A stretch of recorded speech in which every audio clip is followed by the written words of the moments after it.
You're listening to Incendium's podcast, E-Commerce Growth Leaders. In this episode, we speak with Beau Lawrence, founder of Ace Rivington. For 2 decades, Beau has been mastering the art of designing jeans, having headed men's jeanswear for Guess Jeans globally before creating his very own business, Ace Rivington, in Santa Barbara, California. Please welcome our guest, Beau Lawrence. Thanks for joining us, Beau. Thank you, Mike. My pleasure. Why don't you tell me a little bit about your background and how you came to start your business?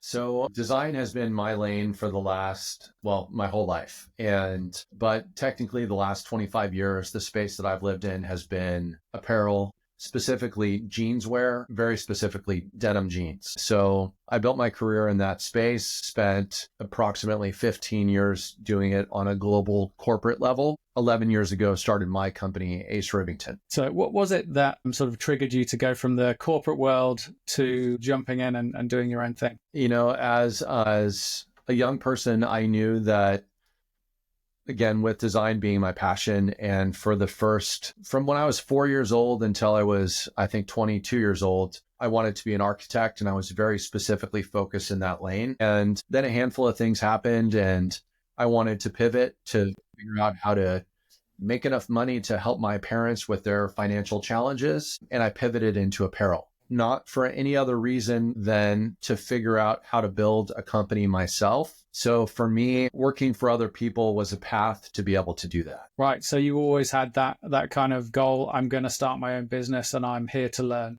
essentially. 100%. And It took me 15 years, but and I'm still learning every day. That's for sure. Yeah. What were some of those initial triggers then? Because at 10 years, why didn't you jump into it? What do you think happened up until the point?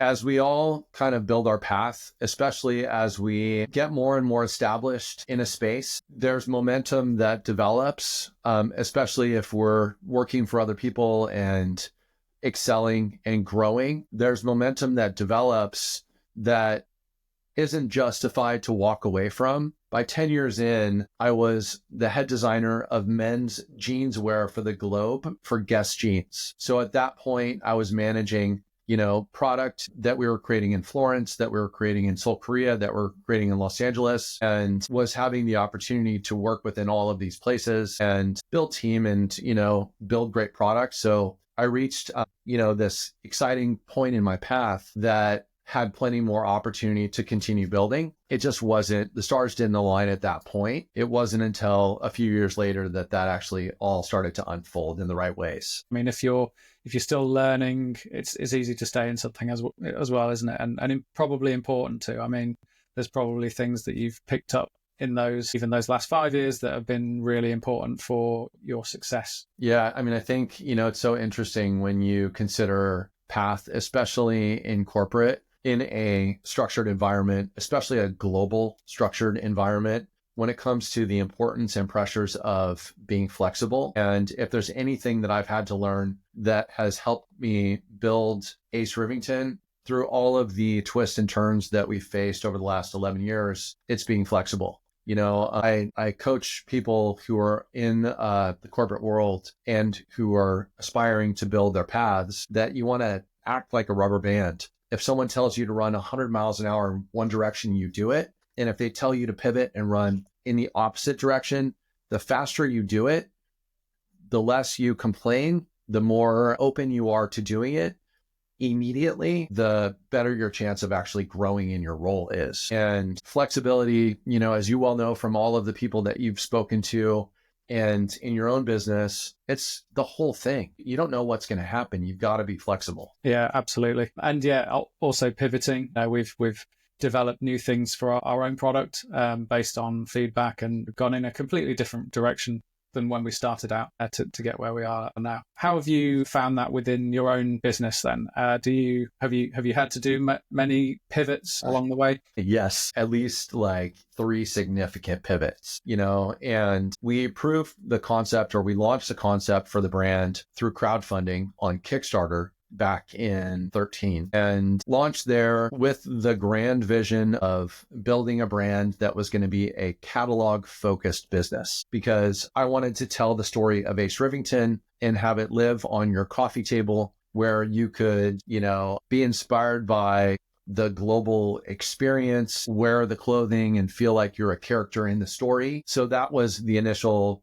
thought process. We launched on Kickstarter, proved the concept. My wife was nice enough to let us sell our house to self-finance, being serious about building the business. We printed and shipped 110,000 28-page catalogs to tell the story and really be serious about going. And it was a total flop. We didn't have the inventory at the right time.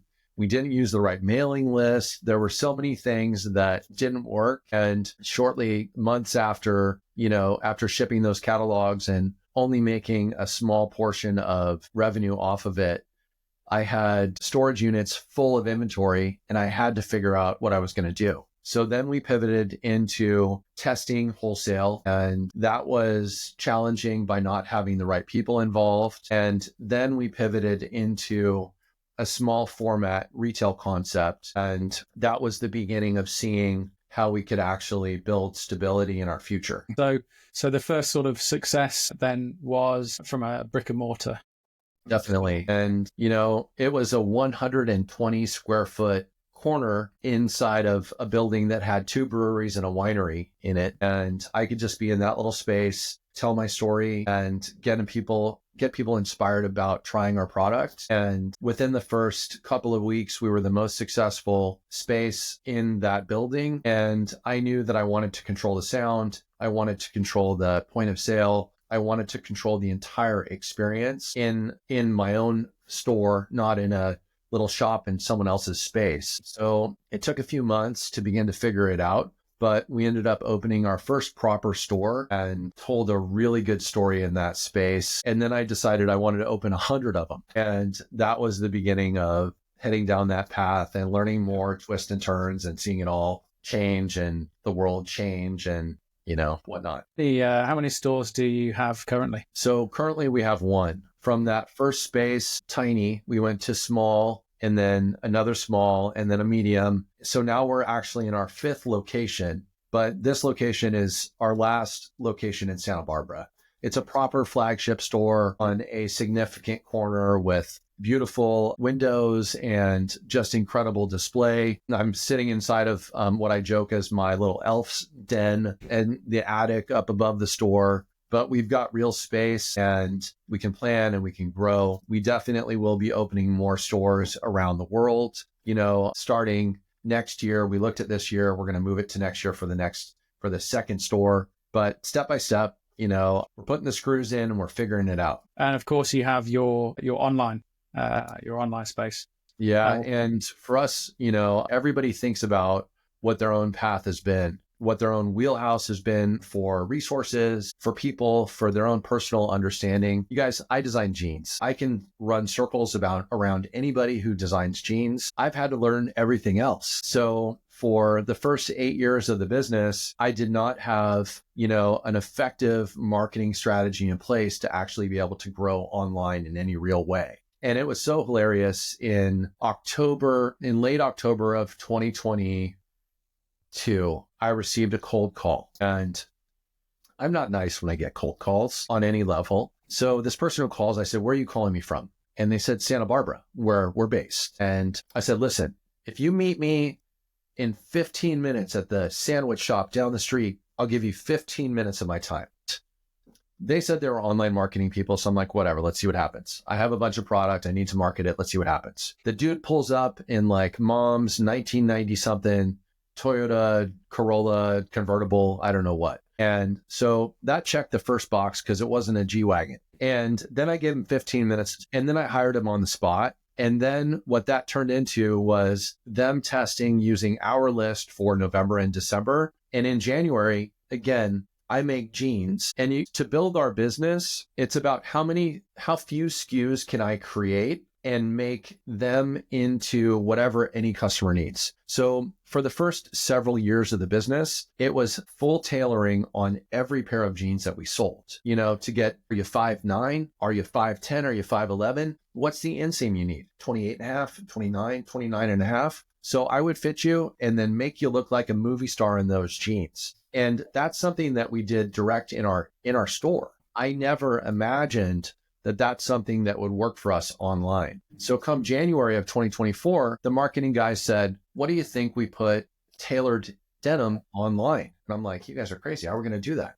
And they said, okay, well, here's how we're going to do it. Let's set it up so that we've offered the SKU options for advertising, different strategies for marketing, and it became a real thing for us. So online has been an incredible complement to our total business, and wholesale has as well, much like the way that a lot of the business has been developed through people just coming into the store. We had, a sales associate, a sales rep come in the store trying to sell me some playing cards or candles or I don't know what, several years ago. And again, immediately I started interviewing the dude and hired him on the spot, and then grew him in significant ways to develop our business. Now he's got a significant business that we are an important part of. None of this has been fast, but if we can be at 15, 20, 25, 50% growth year over year while we continue to build, and if we can be profitable, then I feel like what we're doing is something responsibly, and I'm stoked because I know how good our product is and how much potential we have to grow. And just enjoying the journey along the way to where it's going to get to, right? I think a lot of people can rush growth. They see, they have a great year one year and they just plow everything kind of recklessly into more ads, more sales without actually realizing, okay, we were more profitable when we were half the size and I had half the headaches. And I want to spend a couple of minutes focused on that because that's a point that I've reached in the recent years, in the last 3 years. 3 years ago, I was in the store, and at that point, I had recently laid off our store manager because I couldn't pay for inventory. So I made this adjustment, and it was me doing the whole thing. And what I realized was, as we had that inventory in and we were able to sell the product, what I realized was I had built something that was actually creating sustenance for my family, to be able to pay the mortgage and feed the kids and keep the wife happy and have a steak or, whatever your food choice is every once in a while. And I was happy, and having come from corporate culture, having observed what that does to people and understanding how you can get into this space where what defines you is keeping up with the Joneses and rushing for that next thing, or this is going to define me, or that's going to define me.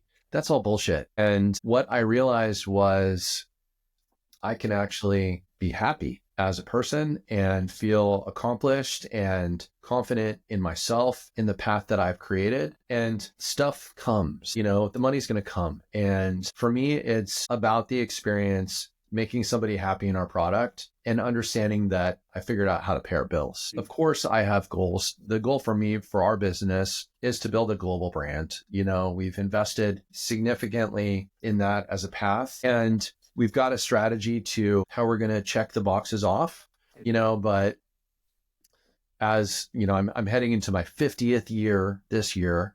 And as a grown-up, as I like to say, being able to think about the decades that are in front of me or the years and decades, hopefully, that are in front of me, like happiness has such great value, for path and health and balance. And if there's one thing that I can share with your audience, it's about not only, expecting that you're going to make 10% EBITDA or 15% EBITDA or whatever it is, because obviously that's important, but strive for happiness. Are you happy at home?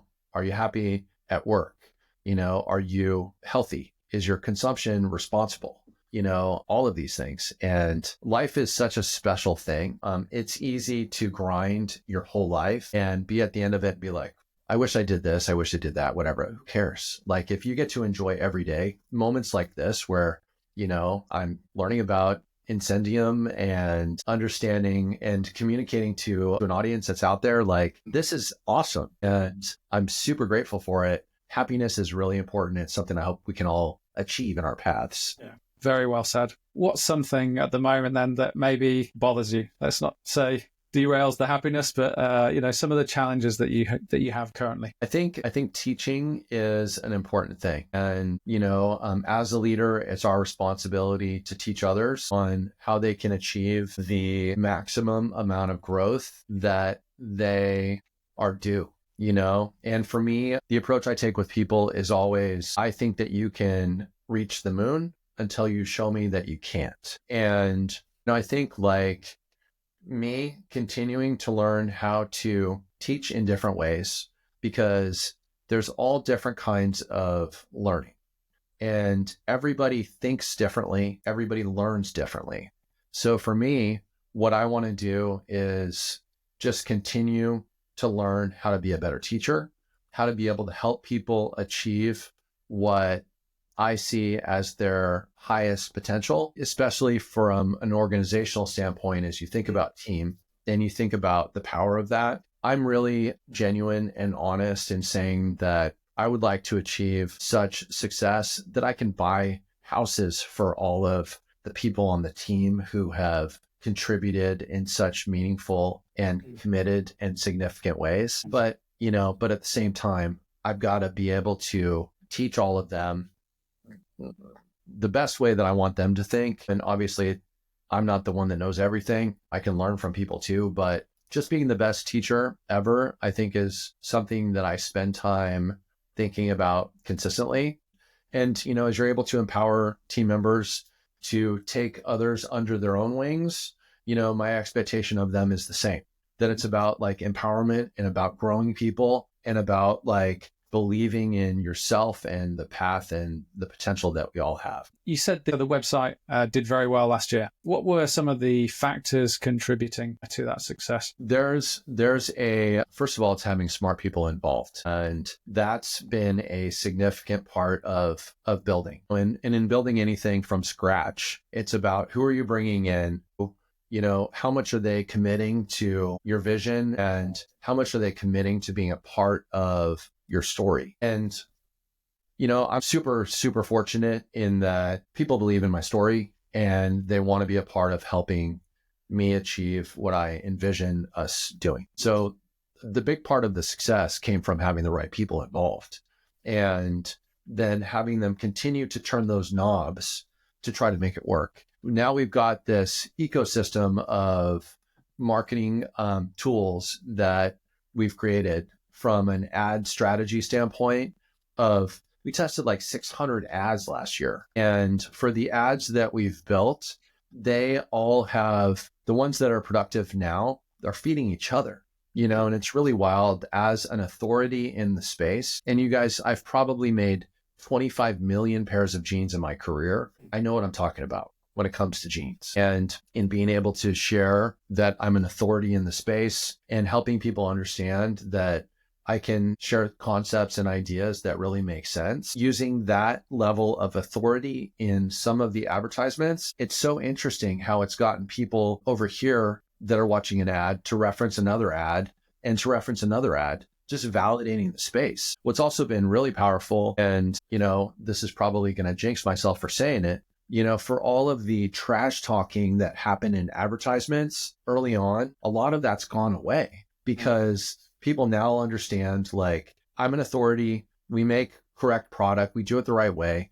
We also offer a lifetime warranty on our jeans. That's fair. Like, we are super customer service oriented in serving people. And that's also really important in whatever you're doing. There's somebody connected on the other side of it, whether the person's spending $1, $10, $1,000, $100,000, there's a person attached to the other side of it. And if you can provide them with a service and show them that you care in a genuine way, you can create a customer for life. Yeah, and I think that's one of the key things as meta ads are becoming less effective than they were. It's not game over, but It's not like it was a few years ago for a lot of brands. So those acquisition costs are going up. It's becoming more and more important to have a quality product and a quality service. And I think a lot of brands are kind of waking up to that. They've got to get your LTV higher, essentially, through It's so service and interesting, product. like about service, being, the age that I am.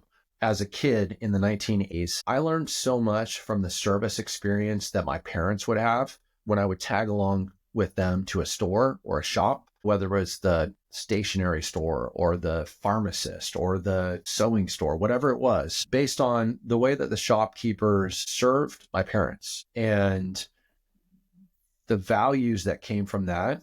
What the world took over following that was big box, where service just evaporated. And I was so inspired by that service at an early age that it has very seriously carried into every service experience that we offer as a company. And that's the secret. It's like, pick up the phone, make a phone call. Don't make people think there's some robot on the other side of the world that's operating the business. Yeah. Just be authentic and available. Like, that's the secret. Yeah. And I think there's also the temptation for a lot of brands to just plug AI into their customer service. And yeah, you completely miss that human element, because people can still tell. It might be cheaper, but it's going to cost you in the long run. That's 100%. So what are some of the most successful campaigns that you've run over the last... There's one talking head campaign, and the power of this is ridiculous for video creation or anything else. It's just being comfortable enough to stand in front of a telephone and say a bunch of stuff. So we did a talking head campaign that we cut me out and put me over videos of the factory resources we have, validating the reasons why we've chosen the suppliers who we have been committed to since we started the business. And again, I think something that's really important is showcasing the authority that you have in your market space, and telling people that I've made 25 million pairs of jeans in my career helps them understand that I know what I'm talking about when it comes to fabric, when it comes to fit, when it comes to construction, when it comes to wash, when it comes to sustainability and what that means, and using it in an appropriate term when it comes to energy consumption, water consumption. All of that stuff is what validates me within my space. And I think the first thing that people need to understand as they're connecting with you, business owner, fill in the blank, is that you really know what you're doing, and also that you're not an asshole.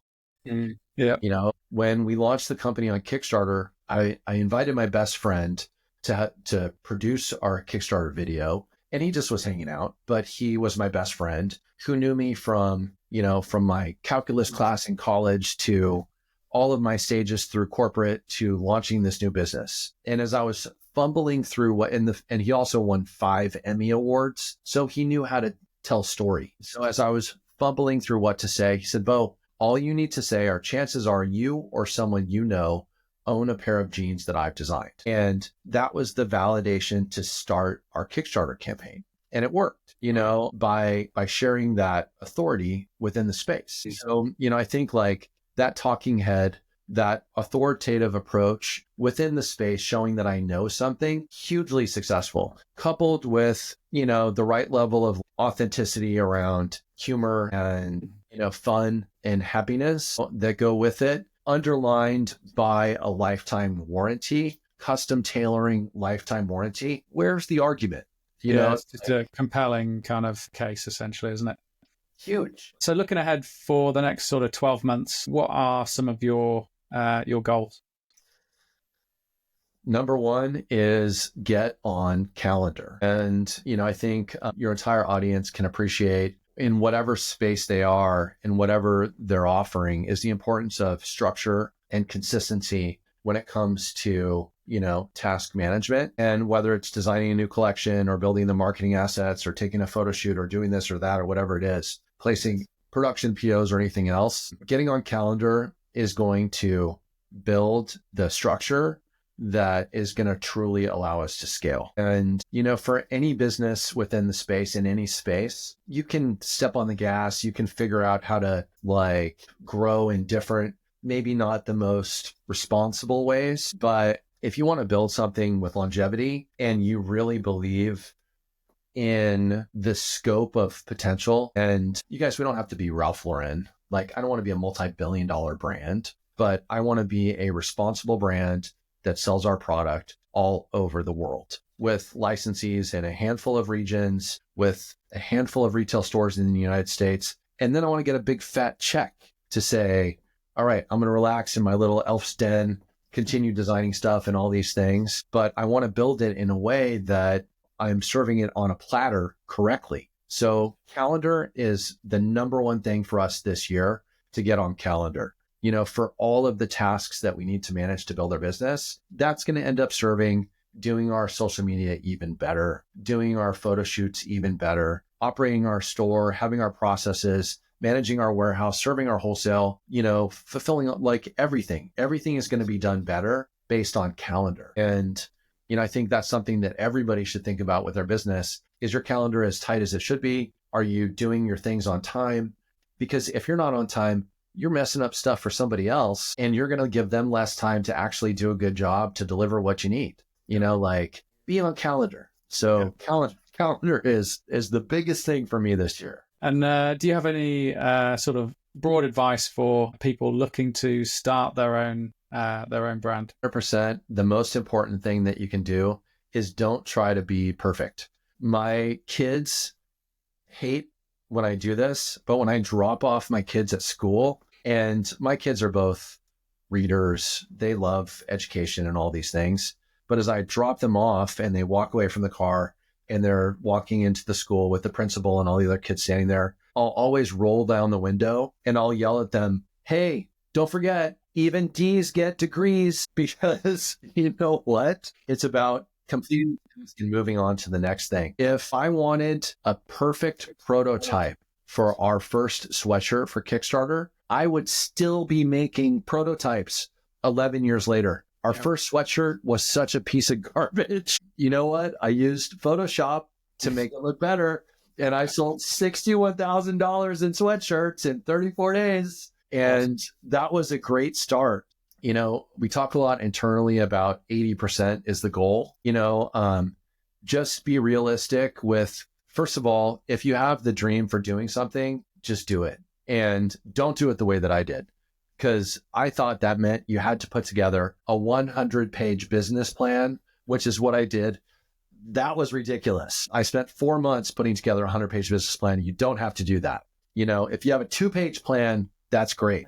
Have a plan, but have realistic expectations around what you can accomplish and what you can complete. And if you believe in yourself, don't be afraid to fail. Don't be afraid to put something on a credit card. Don't think that there's this like unsurmountable mountain you've got to get over in order to do something. Just do it. Rip that Band-Aid off. Go out there and do it. Because you know what? That idea might change the world, or it might change the industry that you're inspired to be in. On June 20th, 1997, and that's the day that I changed from architecture into fashion design, I was down in Newport, California, at a graduation party for a friend who just graduated from university here in California. And it was a fun party and I was drunk. And my best friend offered me a job to pay me between $5 and $6 an hour to get 2% of his screen printing company. The next morning, when I was more sober, I went down to the pier and I went into the surf shops, and I'm looking at all these brands like Rusty and Billabong and Quicksilver. And I'm thinking to myself, you know what? These guys are smart, but they're not any smarter than I am. I can do the same thing. I'm going to build a business. I drove home to my parents and I said, Mom and Dad, I'm not going to be an architect. I'm going to be a fashion designer.